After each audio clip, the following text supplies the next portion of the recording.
Hi மக்களே, எல்லாருக்கும் இனிய காலை வணக்கம். இது வந்து ஒரு முக்கியமான பதிவு தான். என்னன்னா, ஒரு 40, 50, 60 வருடங்கள் இருக்கும்னு நினைக்கிறேன். 60 வருடங்களுக்கான சகாப்தம் இன்றோட முடிய போகுது. ஸோ அது எங்களுடைய நினைவுகள் தான் இது. அதாவது எங்களுடைய வீடு இங்கே தான் நாங்கள்லாம் பிறந்து வளர்ந்தோம். இந்த ரூமு தான் வந்து சாமி ரூமு பாருங்க. இந்த வீடு தான், இந்த ஓட்டு வீட்டில் தான் நான் எங்கள் தாத்தாவுடைய தாத்தா அவங்க ஃபேமிலி இருந்தாங்க. இது வந்து சாமி ரூமு. எப்படி அடிச்சு பாருங்க. இதில் தான் எங்கள் தாத்தாவுடைய தாத்தா, எங்கள் தாத்தா குடும்பம், அப்புறம் எங்கள் அப்பா குடும்பம், அப்புறம் நாங்கள் எல்லாருமே இந்த வீட்டில் தாங்க வாழ்ந்தோம். இவர் தான் வந்து ஓனர், கொத்தனார். இதை பாருங்க, இந்த வீடு தாங்க. இதுதான் எங்கள் நிலமை, எங்கள் வீட்டோடைய நிலமை. ஸோ இந்த வீட்டில் தான் நாங்கள் எல்லாருமே பிறந்தோம் வளர்ந்தோம். திருமணம் எல்லாமே இங்கே தான் நடந்துச்சு. இது வந்து எங்கள் தாத்தா வந்து வயதான காலத்தில் இங்கே தான் படுத்திருந்தார். சரிங்களா? ஸோ இதோடைய நிலைமையை பாருங்கள் இப்போ எப்படி இருக்குன்னு. இப்படி தான் இருக்குது இந்த வீட்டோடைய நிலமை. இதுதாங்க எங்கள் வீடு. சரிங்களா? இப்போ இந்த வீட்டோடைய சகாப்தம் வந்து இன்னையோட முடியுது. இந்த வீட்டை ஏன் அப்படின்னா, இந்த வீட்டை வந்து இப்போ இடிக்க போகிறாங்க பாருங்கள். எழுந்து வேலைலாம் நடந்துகிட்டு இருக்கு பாருங்கள். ஹோட்டல்லாம் பிரிக்கிறாங்க. சரிங்களா? எதனால் இப்போ இது இடிக்க போகிறோம் அப்படின்னு, 60 வருஷத்துக்கு மேலே கம்பீரமாக நின்ன வீடுங்க இது. இந்த வீட்டோடைய நிலைமையை இப்போ பார்த்தீங்களா? ஸோ அதனால தாங்க இப்போ இந்த வீட்டை வந்து நாங்கள் தரமட்டமாக்க போகிறோம். ஏன்னா ஒரு வீட்டில் வந்து இப்படி இருக்கக்கூடாதுன்றாங்க. இதை சரி பண்ணுறதுக்கு அதிக அமௌண்ட் ஆகிறதுனால இப்போ இதை வந்து நாங்கள் இடிக்க போகிறோம். இது எங்களுடைய நினைவு சின்னம்னு தான் சொல்லணும். ஏன்னா ஒரு 3 தலைமுறை வாழ்ந்த வீடு இல்லையா? ஸோ இப்பேற்பட்ட ஒரு நினைவு சின்னத்தை வாழ்க்கையில் மறக்கவே கூடாது இல்லையா? அதனால தான் இதை வந்து படமாக எடுத்து இந்த நினைவுகளை உங்கள்கிட்டையும் பகிர்ந்துக்க ஆசைப்பட்டேன். இப்போ இந்த ஓடெல்லாம் பிரித்ததுக்கப்புறம் இந்த வீடு எப்படி இருக்குது அப்படிங்கிறத நான் உங்களுக்கு கொஞ்சம் கொஞ்சமாக காட்டுறேன். இப்போ வேலை நடந்துக்கிட்டு இருக்கு. அங்கே பாருங்கள், அங்கே ஒருத்தர் வந்து வீட்டை பிரிக்கிறாரு. இந்த ஈபியெல்லாம் பாருங்கள் என்ன நிலைமையில் இருக்குது பார்த்தீங்களா? பாருங்க, மழையிலும் வெயிலிலும் ரொம்ப கஷ்டப்பட்ட இந்த வீடுங்க, எங்களை பாதுகாத்த வீடு இது. இந்த வீடு இன்னையோட முடிய போகுது.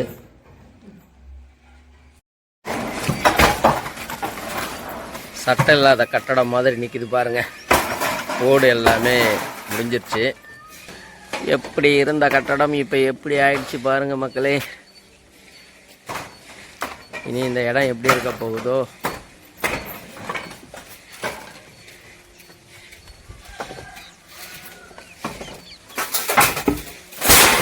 இப்படி இருந்த வீடு எப்படி ஆயிடுச்சு பாருங்க. பாருங்க, வானம் பார்த்த பூமி மாதிரி இருக்கு. எல்லாம் ஓடெல்லாம் பிரித்து முடிச்சாச்சு. செவுரு மட்டும்தான் நிற்கிது. அந்த செவுரும் இன்னும் ஒரு 1 ஹவரில் வந்து பிரிக்க போகிறோம். பாருங்க, செவரு இடிக்க ஜேசிபிக்கு சொல்லியிருக்கு. ஜேசிபி வந்துட்டு செவரையும் இடித்து காலி பண்ணிடுவோம். அந்த வாரம் எல்லாத்தையும் பிரிக்கிறாங்க, தூக்கிட்டு வெளியே போய் வைக்கிறதுக்கு. மாமா தான் வேலை செய்கிறாரு. இப்படி ஆயிடுச்சு ஃப்ரெண்ட்ஸ். இப்போ வந்து நம்ம வீடை வந்து இடிச்சுக்கிட்டு இருக்கிறாங்க. ஜேசிபி வர வச்சு இடிக்கிறோம். இவ்வளோ நேரமாக பிரித்ததை எல்லாத்தையும் பார்த்தீங்க. ஸோ நம்ம சேனலை சப்ஸ்கிரைப் பண்ணாதவங்க சப்ஸ்கிரைப் பண்ணிட்டு பாருங்கள். அப்படியே பக்கத்தில் இருக்கிற பெல் ஐக்கானையும் கிளிக் பண்ணி வச்சுக்கோங்க. அப்போ தான் உங்களுக்கு நான் போடுற வீடியோலாம் நோட்டிஃபிகேஷனாக வரும். ஸோ நீங்கள் அந்த நோட்டிஃபிகேஷனை பார்த்து பார்க்கலாம். ஏன்னா யூடியூப்காரங்க வந்து புஷ் பண்ண மாட்டேன்றாங்க வீடியோவை. ஸோ அதனால் நீங்கள் நோட்டிஃபிகேஷனை கிளிக் பண்ணி வச்சு நீங்கள் எங்கள் வீடியோவை பார்த்து சப்போர்ட் பண்ணுங்கள். அதே மாதிரி ஹைப் பட்டனையும் கீழே அப்படியே இந்த கமெண்ட் பண்ணுற இடத்துல அப்படியே தள்ளி விட்டு வந்தீங்கன்னா அங்கே வந்து ஹைப் பட்டன் இருக்கும். அதையும் கிளிக் பண்ணி எங்களுக்கு கொஞ்சம் ஸ்கோர் கொடுத்து எங்களை சப்போர்ட் பண்ணுங்கள். சரிங்களா? ஸோ வீடெல்லாம் பிரித்து மாமா தான் எல்லாம் பிரித்தாங்க. ஓடெல்லாம் பிரித்து கொடுத்துட்டு இடிக்க ஆரம்பித்தோம். ஃப்ரெண்டு இதை வந்து இடிச்சிட்டு இதை வந்து எங்கள் சொந்தக்காரங்களுக்கு டிப்பரை வர வச்சு இந்த மண்ணை, இங்கே இருக்கிற மண்ணெல்லாம் அள்ளிட்டு போய் அவங்க இடத்துல கொட்டிட்டாங்க. ஏன்னா அவங்க இடம் வந்து கொஞ்சம் பள்ளத்தில் இருக்கும். ஸோ அதனால் அவங்களுக்கு மேடு ஏற்றுறதுக்காக தேவைன்னாங்க. அதனால் அவங்க கொடுத்தோம். கிட்டத்தட்ட ஒரு 3-4 டிப்பர் வந்துச்சு. 5 டிப்பர் வந்துச்சு. ஒரு 3.5 டிப்பர் அவங்க எடுத்துகிட்டு போயிட்டாங்க. மீதி இருக்கிற மண்ணை இங்கே எங்கள் இடத்துல அப்படியே கொட்டி நாங்கள் நிறைவேட்டாங்க. சரிங்களா? ஸோ ரொம்ப கஷ்டமாக இருந்தது. ஏன்னா எங்கள் ஃபேமிலி எல்லாமே எந்த ஃபங்க்ஷன் நடந்தாலும் இதில் தான் நடக்கும். நான் முன்னாடியே இது கூட சொல்லியிருப்பேன் இல்லையா? ஸோ அப்படி ஒரு இது பண்ணுற வேலை தான். சரிங்களா? அப்படியே இடிச்சிட்டு முதல் டிப்பர் வந்து கிளம்புது. அந்த கம்ப மரத்துக்கு பக்கத்தில் இருக்கிற பக்கவாட்டு செவரை வந்து இப்போ இடிப்பாங்க பாருங்களேன். ஸோ இடிச்சிக்கிட்டு இருக்கும்போது என்னென்னா ஏணி அங்கே போட்டேன். இப்போ தம்பி பாருங்கள் ஒரு முறை முறைப்பேன் பாருங்களேன்.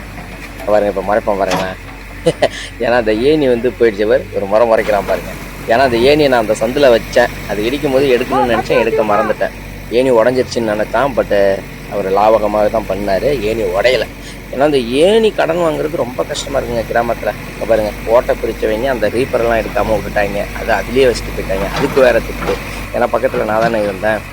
புகைச்சல். இப்போ வந்து நடு செவரை இடிக்கிறாங்க. ஸோ இதெல்லாம் இப்போ இருக்கிற செவரில் சும்மா அப்படி தட்டினா சுற்றியால் தட்டினாலே விழுந்துருங்க. ஜேசிபியில் வரும்போது பாருங்கள் மொத்தமாக தான் இங்கே விழுகுது. எனக்கு தெரிஞ்சு இந்த வீடு வந்து 60 வருஷத்துக்கு முன்னாடி கட்டின வீடுங்க. இவ்வளோ ஸ்ட்ராங்காக இருக்குது பாருங்கள். அத்தனைக்கும் சிமெண்ட்டு கிடையாது அந்த காலகட்டத்தில். வெறும் செங்கல் சுண்ணாம்பு தான் வச்சு கட்டியிருக்கிறாங்க. ரொம்ப ஸ்ட்ராங்குங்க வீடு. எதிர்பார்க்கவே முடியலைங்க இடிக்கிறதுக்கு. ஆனால் ரொம்ப நேரம் தான், 2 சென்ட் தானே. ஸோ ரொம்ப நேரம்லாம் ஆகலை. எனக்கு தெரிஞ்சு ஒரு 1.25 1.5 மணி நேரத்துக்குள்ளேயே இடிச்சிட்டோம். கிட்ட இடித்து பக்காவாக பாருங்கள் எப்படி விழுது. இதில் என்னன்னா இப்போ அந்த ஜேசிபி இன்ஜின் இருக்குல்ல, மிஷின் இருக்குல்ல, அந்த பக்கத்து செவரு வந்து காமன் செவரு. பக்கத்து வீட்டுக்காரங்களுக்கும் எங்களுக்கும் அது பொது செவரு. அந்த செவரை இடிக்காமல் இடிக்கணும். அது பெரிய சேலஞ்சாக இருந்தது அவருக்கு. ரொம்ப பரவாயில்ல. அந்த ஜேசிபி டிரைவர் வந்து ஆப்ரேட்டர் வந்து ரொம்ப பக்குவமாக சூப்பராக இடித்து கொடுத்தாருங்க.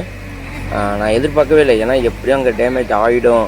ஏன்னா பழைய காலத்து செவரு இல்லையா, இடிக்கும் போது அதுவும் சேர்ந்து இடிஞ்சிருச்சுன்னா பக்கத்து வீட்டுக்காரங்களுக்கு நம்ம செலவு பண்ணி கட்டி கொடுக்கணும். இப்படிலாம் இருந்துச்சு.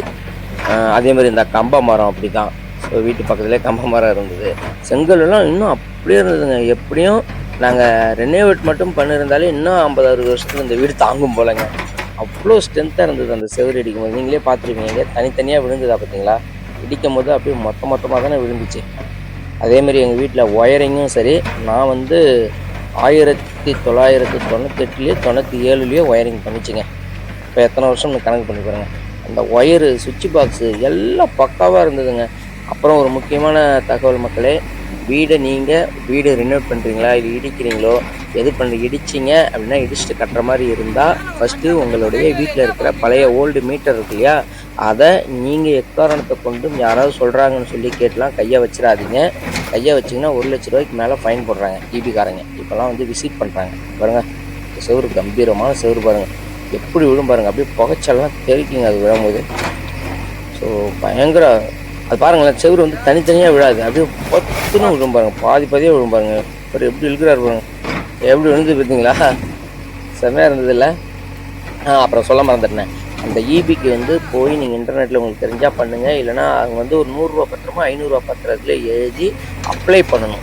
ஸோ அப்ளை பண்ணினா நீங்கள் ஷிஃப்ட்டு, அதாவது அந்த மீட்டரை வந்து ஷிஃப்ட் பண்ணுறதுக்கே, இப்போ நான் வந்து ஷிஃப்ட் பண்ணினேன். எனக்கு வந்து செலவெல்லாம் போட்டு 3000 ரூபா ஆயிடுச்சு. 1600 ரூபா ஈபிக்காரங்களுக்கு. அப்புறம் ஒரு 1300 400 வந்து சம்திங் அப்ளை பண்ணுறதுக்கு. அந்த 500 ரூபா பத்திரத்தில் தான் அவங்கெல்லாம் எழுதி கொடுக்குறாங்க. அதை எடுத்துகிட்டு வந்து இவங்க கொடுத்து, இவங்க வந்து ஈபியில் வந்து ஒருத்தவங்க வீட்டில் வந்து விசிட் பண்ணிவிட்டு அதை நம்ம எந்த இடத்துல எடுத்து வைக்கிறோம் அப்படிங்கிறத நம்ம சொல்லணும். அந்த இடத்துல வந்து அவங்க எடுத்து வச்சுட்டு போயிடுவாங்க. ஆனால் எங்களுக்கு வந்து நாங்கள் ஆப்ரேட்லாம் பண்ண போகிறதுல ஆஃப் பண்ணிட்டோம். மீட்ரு எங்களுக்கு தேவையில்லை. ஏன்னா ஆல்ரெடி வீட்டில் இருக்குது. அந்த மீட்ரு வந்து திரும்ப அந்த வீடை கட்டி அதே இடத்துல தான் வைக்கணும். அதனால் அதை ஷிஃப்ட் பண்ணுறதுக்கு இருந்து அதை எடுத்து வந்து ஷிஃப்ட் பண்ணுறதுக்கு 3000 ரூபா.